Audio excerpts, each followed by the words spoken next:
Hola a todos y bienvenidos al canal. Hoy traemos a la mesa a uno de los gigantes históricos de las telecomunicaciones europeas. Estamos hablando de Telefónica. Vamos a diseccionar sus cuentas anuales consolidadas correspondientes al ejercicio 2025, un año que, como veremos, ha supuesto un punto de inflexión radical para la compañía. Fijaos bien en esta idea. Estamos hablando de una empresa que factura más de 35.000 millones por sus servicios, que sigue captando clientes y desplegando fibra y 5G, pero que nos ha presentado unas pérdidas netas superiores a los 4.100 millones. ¿Cómo es posible que una empresa que factura semejante barbaridad cierre con unas pérdidas tan abultadas? ¿El negocio principal está fallando o estamos ante un efecto puramente contable por decisiones estratégicas del pasado? Bien, hoy vamos a separar la realidad financiera de la narrativa de la directiva, vamos a ver la salud real de la caja, el verdadero peso de la deuda y cómo todo esto impacta en el bolsillo del accionista. ¡Comenzamos! Bien. Antes de meternos de lleno en la cuenta de resultados, es crucial que entendamos qué es Telefónica exactamente a día de hoy. Muchos inversores todavía asocian esta empresa casi exclusivamente con España o con la telefonía fija tradicional, pero la realidad actual es muy distinta. Telefónica se define hoy como una operadora europea con escala mundial que concentra el grueso de sus operaciones e inversiones en tan solo 4 mercados clave: España, Brasil, Alemania y el Reino Unido. Estos son los motores reales del grupo. Atrás quedaron los tiempos de expansión agresiva por todo el continente americano. La compañía está ejecutando una clara estrategia de repliegue de varias regiones para centrarse donde realmente puede ser líder. Pero, ¿qué vende exactamente? Ya no son solo líneas de teléfono. Su océano azul actual es la provisión de redes de altísima velocidad. Estamos hablando de fibra óptica hasta el hogar y conectividad móvil 5G. Sobre esta infraestructura hiperrápida, Telefónica vende servicios digitales residenciales como televisión de pago o alarmas, y muy importante, soluciones de altísimo valor añadido para empresas y administraciones públicas, el famoso sector B2B. Hablamos de vender servicios de ciberseguridad, de alojamiento en la nube y de gestión de Internet de las cosas. Esto es vital entenderlo porque el negocio tradicional de voz está en un declive irreversible y la empresa trata de compensarlo con un marcado tono de optimismo en sus informes, hablando del crecimiento en estos servicios digitales. Sin embargo, no debemos olvidar que toda esta nueva tecnología exige un gasto masivo en infraestructura año tras año. Así que aunque el catálogo de productos suena innovador y prometedor, debemos analizar después si este giro hacia lo digital y empresarial se traduce en una rentabilidad real de la caja o si por el contrario los costes asociados lastran el beneficio final.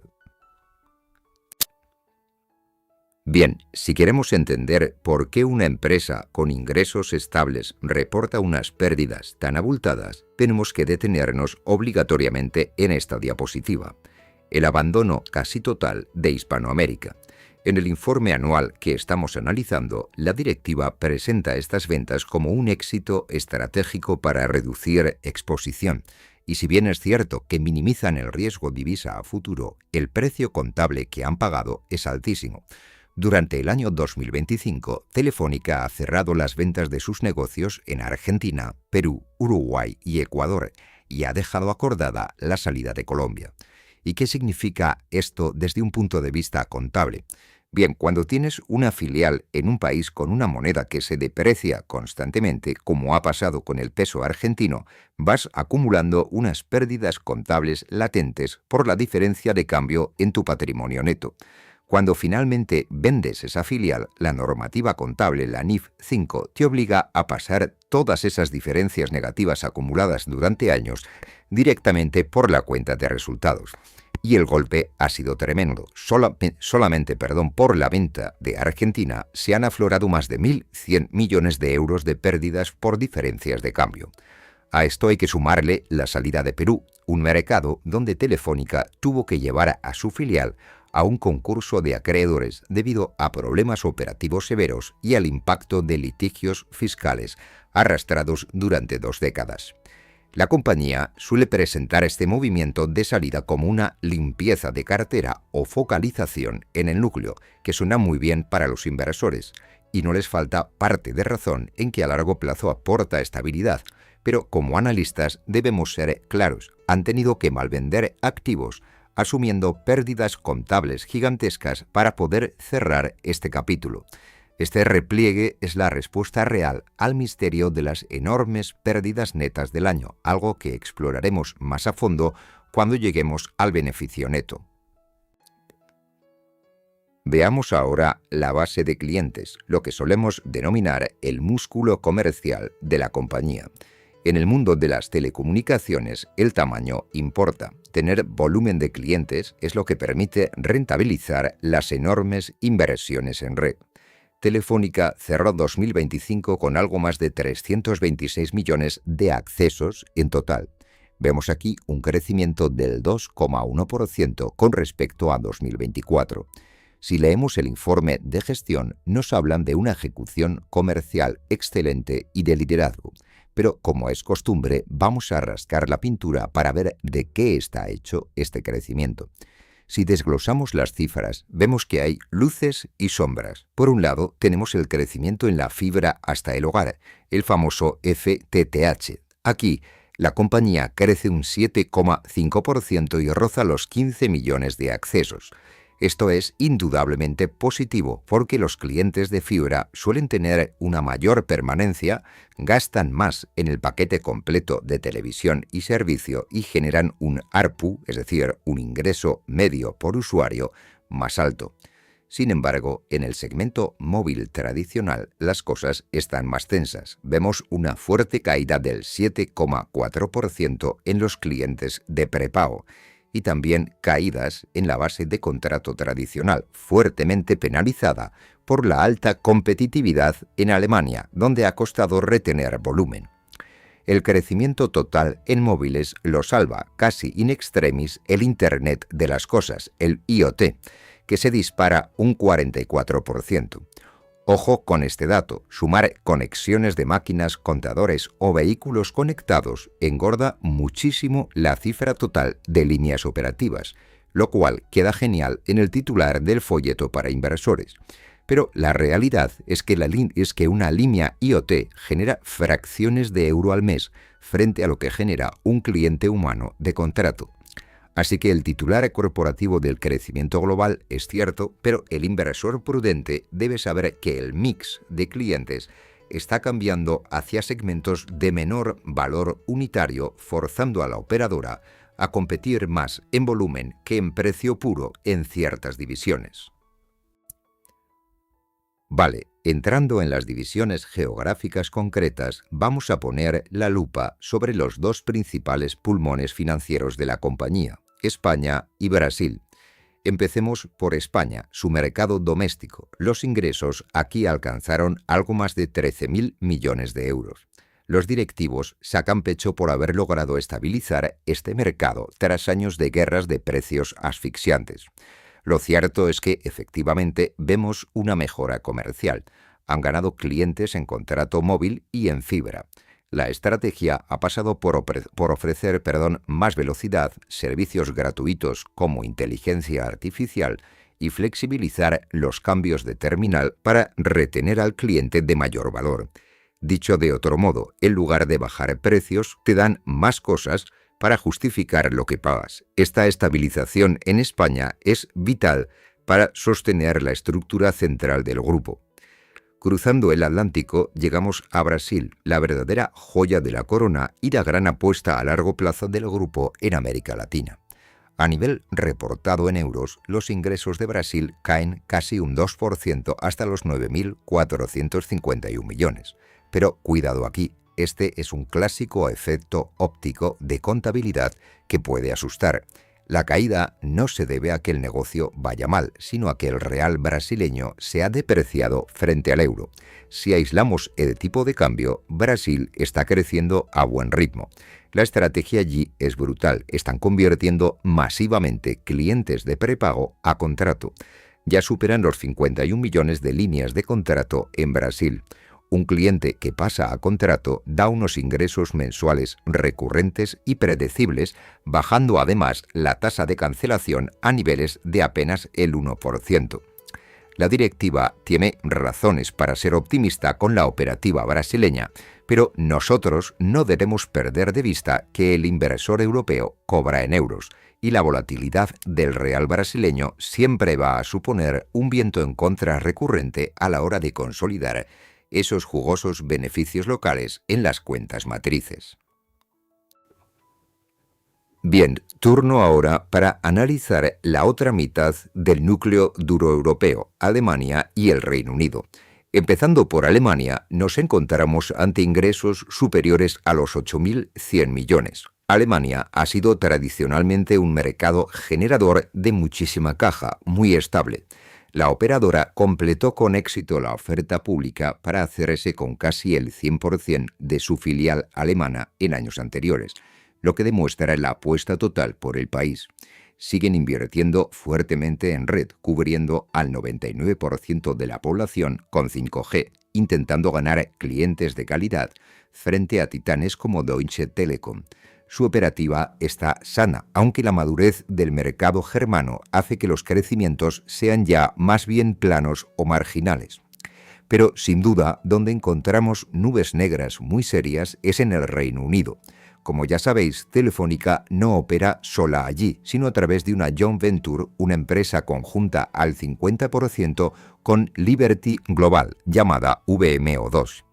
Pues bien, los ingresos brutos de VMO2 rondan los 11.800 millones, pero lo verdaderamente alarmante es el deterioro masivo que ha sufrido esta filial, la intensa competencia local, las altas necesidades de inversión y unas condiciones macroeconómicas con financiación más cara han presionado muchísimo los márgenes. El resultado contable de esto es que VMO2 ha tenido que aplicar un deterioro de su fondo de comercio de nada menos que 1.170 millones. A Telefónica, por su 50%, le corresponden 585 millones de impacto directo en su cuenta. La directiva trata de suavizar el golpe afirmando que la compañía sigue pagando dividendos a la matriz, lo cual es cierto, pero un deterioro contable de este calibre indica claramente que las expectativas futuras de rentabilidad que se planificaron en el Reino Unido cuando se fusionaron las operaciones fueron sin duda demasiado optimistas. El mercado inglés es ahora mismo el eslabón más débil del negocio europeo. Si en la tercera diapositiva hablábamos del golpe de la salida de Hispanoamérica, ahora tenemos que añadir más elementos que hacen que 2025 sea un auténtico año de limpieza contable. La directiva ha decidido que era el momento de provisionar y sanear todo lo posible, preparando el terreno para empezar el nuevo plan estratégico de 2026 sin mochilas pesadas del pasado. Esta estrategia se lee entre líneas a lo largo de todo el informe. El golpe más duro a las cuentas, más allá de la depreciación de activos en Latinoamérica y Reino Unido, ha sido el proceso de reestructuración laboral en España. La compañía firmó la salida de unos 5.800 empleados entre su filial operativa nacional y las unidades corporativas globales. Pagar las indemnizaciones y prejubilaciones de todo este personal durante los próximos años tiene un coste presente enorme que la contabilidad te exige registrar de golpe en el año del acuerdo. En concreto, han provisionado 2.518 millones en gastos de personal. A nivel puramente financiero, el impacto en caja se irá dilatando año a año y la empresa insiste en que esto generará grandes ahorros a futuro al adelgazar la estructura, lo que es técnicamente correcto, pero no olvidemos que el agujero en la cuenta de resultados de este ejercicio ya está hecho. A esto sumamos más de 480 millones de deterioros adicionales en filiales tecnológicas y en Chile. El único contrapeso destacable ha sido un laudo arbitral contra Colombia que le da la razón a Telefónica y les reconoce un derecho de cobro de 485 millones. No obstante, al ser un proceso aún discutido en comités, la entrega real de ese dinero podría dilatarse años. En resumen, 2025 se ha tragado toda la toxicidad contable asfixiando los beneficios para intentar limpiar la pizarra. Y llegamos por fin al famoso triángulo de la rentabilidad. Como siempre decimos, los ingresos son vanidad, el beneficio es opinión y la caja es realidad. Empecemos por la primera parada, el motor del negocio, el EBITDA. El EBITDA nos dice la rentabilidad puramente operativa antes de meter impuestos, intereses o depreciaciones de infraestructuras. Telefónica nos reporta un EBITDA de 8.683 millones en este año. Si lo comparamos con el año anterior, supone un descalabro monumental del 26%. Un lector rápido de la prensa financiera podría asustarse pensando que el negocio ha implosionado, pero nosotros no vamos a caer en ese error. Este hundimiento brutal del EBITDA no se debe a que la gente haya dejado de pagar la fibra o los móviles. Se debe de forma casi exclusiva a que en 2025 han metido como gasto de personal en la línea operativa esos gigantescos 2.500 millones del expediente de regulación de empleo del que hablábamos antes. Si sacáramos ese impacto excepcional, veríamos que la máquina generadora de la operación sigue moviendo cifras similares a las del año previo. Ahora bien, para entender de verdad este negocio intensivo en antenas e infraestructuras, hay que mirar el EBITDA ajustado, que es el EBITDA descontando lo que la empresa tiene que pagar de intereses y alquileres por el uso de oficinas y equipos. Este EBITDA depurado o más realista se queda en casi 6.200 millones. Telefónica suele presentar el EBITDA ajustado de extraordinarios para pintar un panorama de crecimiento estable. Nosotros lo aceptaremos como métrica de la operativa normal, pero recordamos siempre que las reestructuraciones no son gratis y castigan los márgenes reales del periodo. Por lo tanto, el motor no está roto, pero este año le ha tocado un paso obligatorio por el taller. Bien, seguimos bajando en la cuenta de resultados y pasamos de la operativa real al titular de los periódicos, el beneficio neto. Aquí es donde se concentran todos los golpes contables y financieros. Partiendo de ese motor de 8.600 millones de EBITDA, le tenemos que restar la factura de la obsolescencia, es decir, la amortización anual de redes, licencias y torres, que se come por sí sola 7.364 millones. Es este el peaje doloroso de estar en el negocio de las telecomunicaciones, donde la tecnología caduca cada pocos años y hay que estar renovándola en libros constantemente.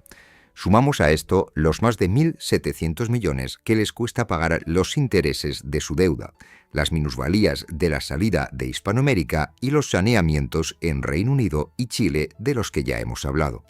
El resultado de pasar el negocio por esta auténtica trituradora contable es una pérdida final atribuida a los accionistas de la matriz de 4.318 millones. El beneficio por acción es negativo, menos 0,81 euros. Ante esto, la dirección emite un mensaje de tranquilidad argumentando que casi todas estas pérdidas son anotaciones contables, es decir, partidas no monetarias. Por lo tanto, no ha salido dinero real del banco por estos deterioros. Y aunque financieramente esto sea correcto y evite una crisis de tesorería inmediata, a nosotros como analistas no nos sirve esa excusa para quitarle importancia. Si afloras una pérdida en libros es porque una inversión que pagaste en el pasado con dinero real ya no vale lo que esperabas. La destrucción de valor al accionista de este ejercicio es severa, evidenciando que estrategias históricas en el continente sudamericano acabaron resultando gravemente erróneas desde la perspectiva del retorno a largo plazo. Bien, llegamos a la verdad. al dinero real que entra en el banco, el flujo de caja libre. Hemos visto un beneficio en rojo sangrante por la contabilidad. Pero, ¿qué ha pasado con la tesorería real? Fijaos bien en estas cifras porque marcan el pulso vital de Telefónica. El negocio bruto generó una entrada en caja por operaciones continuadas de unos nada despreciables 9.541 millones. Pero esta máquina de ingresar exige echar mucho carbón al fuego. Han tenido que invertir lo que llamamos CAPEX, 4.540 millones solo en este ejercicio. Casi la mitad de la caja que entra por un lado sale por el otro para pagar cables de fibra, antenas 5G, servidores de datos y derechos de uso del espectro de radio, que este año se ha llevado cerca de 200 millones solo para renovar licencias en Alemania. Una vez pagadas estas infraestructuras, abonados los impuestos corrientes, los alquileres gigantescos de los derechos de uso y descontados los intereses financieros reales que se ha llevado el banco, a la empresa le han sobrado 1.794 millones. Este es el flujo de caja libre, el dinero real, contante y sonante que la empresa tiene libre de ataduras y que puede usar para pagar dividendos o reducir deuda. Fijaos en el tremendo contraste. La contabilidad dice que pierden 4.300 millones, pero la caja real de tesorería nos dice que generan un sobrante positivo de casi 1.800 millones. Aunque la directiva celebre esta generación de caja y es cierto que asegure la supervivencia y la política de dividendos inmediata, debemos notar que el año anterior, en 2004, el flujo de caja libre rondaba los 2.600 millones. La caída de caja es real, penalizada en parte por mayores salidas de capital circulante e intereses, y exige que el inversor sea prudente. La empresa no se hunde financieramente, pero la caja disponible se ha reducido, lo que pone a prueba la famosa disciplina financiera que tanto proclaman. Bien, entramos en una sección crítica del canal, el termómetro del riesgo. Vamos a analizar la famosa deuda de Telefónica, un aspecto que históricamente ha generado dolores de cabeza a sus accionistas. En términos brutos, los pasivos financieros totales del grupo superan los 34.000 billones. Afortunadamente, disponen de algo más de 6.500 millones de efectivo y liquidez equivalente inmediata. Si cruzamos estos datos, llegamos a la métrica clave oficial, la deuda financiera neta, que se sitúa en 26.824 millones. Esta cifra supone una ligerísima mejora con respecto al año anterior, un esfuerzo encomiable si consideramos el contexto, pero sigue siendo un bloque de hormigón colosal. Pero atención, porque no podemos quedarnos solo con la cifra oficial que proporciona la compañía. Como consultores, la normativa obliga a sumar una partida invisible que no siempre sale en los grandes titulares: los arrendamientos. Con la normativa actual, todos esos contratos larguísimos de alquiler de antenas o edificios se consideran deuda real a efectos de apalancamiento. Si a la deuda neta le sumamos los arrendamientos netos operativos, el peso financiero real se nos dispara por encima de los 34.700 millones. Si relacionamos esta última métrica con el EBITDA depurado de unos 6.200 millones, hablamos de un ratio de endeudamiento superior a 5 veces y media, un nivel que exige máxima precaución. El informe corporativo tiende a resaltar que el núcleo de la deuda estructural va bajando y que están bien cubiertos. Nosotros reconocemos el control del endeudamiento bruto, pero advertimos que esta estructura apalancada hace al grupo extremadamente sensible a largos periodos de tipos de interés alto, estrechando dramáticamente su margen de maniobra para cometer errores en el futuro. Vista la losa de la deuda, la pregunta natural es: ¿hay peligro de que Telefónica se quede sin dinero para pagar a sus acreedores mañana por la mañana? Bien, vamos a analizar su riesgo de liquidez. Este es uno de los aspectos donde hay que reconocer que la ingeniería financiera de la empresa funciona a un altísimo nivel. Su equipo gestor está obsesionado con mantener los vencimientos de deuda lo más lejos posible. A cierre de 2025, el vencimiento medio de su deuda se sitúa en unos envidiables 10,9 años. Básicamente han encapsulado gran parte del problema hacia la próxima década. Además, presentan un colchón de liquidez disponible enorme que suma más de 17.400 millones entre efectivo en caja y líneas de crédito garantizadas por los bancos. Si comparamos esta inmensa piscina de seguridad con los vencimientos de deuda que tienen a corto plazo, es decir, lo que obligatoriamente tienen que devolver durante los próximos 12 meses, que rondarían los 4.200 millones, vemos que lo tienen sobradamente cubierto. Las agencias calificadoras como Standard & Poor's o Moody's reconocen esta seguridad manteniendo a Telefónica en lo que se conoce como grado de inversión. Eso sí, el escalón es bajo, un nivel BBB negativo, bordeando peligrosamente la frontera de lo que se considera bono basura. La empresa saca una lectura optimista de esta estructura defensiva y sin duda protege a la matriz de sobresaltos repentinos. Pero nuevamente debemos bajar a la tierra. Refinanciar miles de millones a 10 años implica abonar intereses gigantescos que merman directamente el flujo de caja, como vimos en diapositivas anteriores. Han comprado tranquilidad, sí, pero el precio del alquiler del dinero pesa mucho sobre los márgenes operativos finales. Y llegamos a la diapositiva favorita de muchos de vosotros, el ansiado payoff. Todo este entramado de cables de fibra, de deudas, de depreciaciones contables, ¿en qué se traduce finalmente para el bolsillo del accionista? Hablemos de la remuneración. En el año 2025, la compañía ha cumplido su compromiso a rajatabla, entregando un dividendo de 30 céntimos de euros por acción en efectivo puro. A la cotización de mercado con la que hemos trabajado, cercana a los 3,8 euros, estamos hablando de un retorno por dividendo o yield sumamente atractivo, rozando el 8% anual. Son cifras que suelen atraer como un imán a los pequeños ahorradores buscando rentas recurrentes en un mundo inestable. Pero aquí es donde entra la parte dura del análisis y donde se ve que la disciplina financiera exige sacrificios. Como acabamos de ver, el flujo de caja libre se ha estrechado y el coste de la enorme deuda presiona. Por ello, la directiva ha anunciado un hachazo al dividendo en el marco de su nuevo plan estratégico. A partir del ejercicio 2026, el dividendo base cae a la mitad, 15 céntimos por acción, y para los años sucesivos, 2027 y 2028, establecen un pago que oscilará entre el 40 y el 60% de la caja libre generada, lo que en finanzas llamamos payout referenciado al efectivo. Desde la sede nos lo venden como una modernización hacia una política sostenible y flexible que garantiza el crecimiento a largo plazo y protege la calificación crediticia.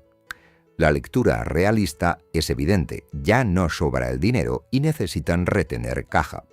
El mercado no suele perdonar los recortes de dividendos en empresas tradicionales porque mina la tesis básica de inversión en ellas. Un 8% actual está muy bien, pero sabed que el suelo se moverá a la baja en el futuro inmediato. Bien, si las perspectivas del dividendo se han moderado, nos toca preguntarnos, ¿está al menos la acción de Telefónica a un precio interesante? Vamos a hacer una valoración rápida basada en los datos de cierre y nuestra cotización actual de referencia a mediados de abril, en torno a los 3,81 euros por título. Multiplicando esto por los 5.670 millones de acciones del grupo nos da una capitalización de mercado de unos 21.600 millones. Lo primero que solemos buscar es el PER, el famoso ratio que compara el precio con el beneficio. Pero atención, recordamos que los inmensos saneamientos por el ERE y las ventas en Latinoamérica nos han dejado un agujero de pérdidas masivas y un beneficio por acción negativo de 81 céntimos. Por lo tanto, no tenemos PER que nos sirva para este año. Matemáticamente es negativo, lo cual es inútil para valorar. Para empresas tan endeudadas y castigadas contablemente, la vara de medir correcta es el valor de empresa sobre el EBITDA. Si al valor en bolsa le sumamos toda su deuda neta y sus pasivos por alquileres, El Enterprise Value rozaría los 60.000 millones de valor empresarial. Dividido esto entre nuestro motor operativo, el EBITDA reportado ajustado de 8.683 millones, nos da un múltiplo cercano a las 7 veces. Para el sector de telecomunicaciones europeo, que es un sector tremendamente castigado y tradicionalmente ciego a la innovación exponencial que sí premia Wall Street, estar en un rango cercano a 6-7 veces el EBITDA significa que la empresa no está regalada ni sobrevalorada, está a un precio acorde con su riesgo estructural. En resumen, la bolsa ya ha descontado todos estos problemas crónicos, cotizando la compañía con una cautela extrema y ofreciendo poco margen de sorpresa al alza si no logran reestructurar a fondo el negocio. Estamos llegando al final de este análisis. Ya sabemos de dónde venimos, conocemos la pesada mochila que han soltado en 2025, el nivel de deuda y el impacto en dividendos. Pero, ¿qué nos promete la directiva para los próximos años? Bien, aquí tenemos el plan estrella de su presidente, el Transform and Growth, fijado para el periodo 2026-2030. Tras años de defensiva permanente, Telefónica quiere salir al ataque. Su ambición es simple sobre el papel, pero compleja en su ejecución. Se trata de ganar escala rentable en Europa. Prometen a los accionistas centrar cada euro invertido en los 4 mercados fuertes que han salvado, finalizando la migración al 5G de manera definitiva y apagando para siempre la vieja y costosa red de cobre. El plan tiene un enfoque rotundo hacia la eficiencia. Hablan de simplificar el modelo operativo, lo que en jerga corporativa significa seguir automatizando y probablemente reduciendo costes estructurales centrales para delegar en las unidades locales. El guidance o previsión que prometen es ver crecimiento en ingresos y un empuje sostenido del flujo de caja, lo que ellos llaman la caja libre después del CAPEX. Debo decir que su posición sobre la soberanía tecnológica europea es sólida. El sector necesita consolidación y Telefónica se posiciona esperando a que el regulador afloje las normas de fusión en Europa. ¿Cuál es nuestra visión? Bien, es un plan que tiene sentido técnico. Concentrarse, invertir en IA y vender alto valor al sector empresarial. Pero compensando este optimismo directivo, hay que apuntar que la ejecución será un reto monumental, porque se enfrentan a un sector donde subir los precios al consumidor final es un auténtico tabú. Cumplir este plan exigirá que sus eficiencias en costes sean milimétricas. Bien, vamos a ir agrupando todas estas ideas clave en 4 grandes conclusiones para llevarnos a casa. En primer lugar, 2025 ha sido el año del gran reseteo. Telefónica ha sacrificado completamente su beneficio neto, asumiendo pérdidas superiores a 4.100 millones para absorber de un solo golpe las prejubilaciones masivas y la depreciación total de sus salidas en Latinoamérica y reajustes en Reino Unido. Es una maniobra contable puramente defensiva, fea en el titular, pero de libro a nivel estratégico. En segundo lugar, el negocio base no se está desangrando comercialmente. Hemos comprobado que el flujo de caja libre se mantiene en unos robustos 1.800 millones, demostrando que su maquinaria genera fondos suficientes tras el brutal esfuerzo de inversión de 4.500 millones en redes fijas y móviles. Tercero, la gran bestia, la deuda que roza los 27.000 millones. Está domada en lo que se refiere a los plazos, tienen liquidez inmensa y su vencimiento medio, cercano a 11 años, descarta un colapso inminente. Si bien este apalancamiento seguirá secuestrando el crecimiento explosivo de los beneficios al devorar más de 1.700 millones anuales solo en intereses. Y por último, el inversor actual de Telefónica se asoma a una época de transición estricta. El mercado ya sabe que la gallina de los huevos de oro de los superdividendos se debilita tras recortar el pago a 15 céntimos. Ahora el retorno real debe provenir única y exclusivamente de que el nuevo plan de crecimiento de ingresos digitales sea verdaderamente rentable. Y hasta aquí el análisis de las cuentas anuales de 2025 de Telefónica. Si te ha gustado este tipo de contenido, te agradecería enormemente que le dieses al like y te suscribieses al canal. Sin más, muchas gracias por vuestro tiempo y nos vemos en próximos vídeos.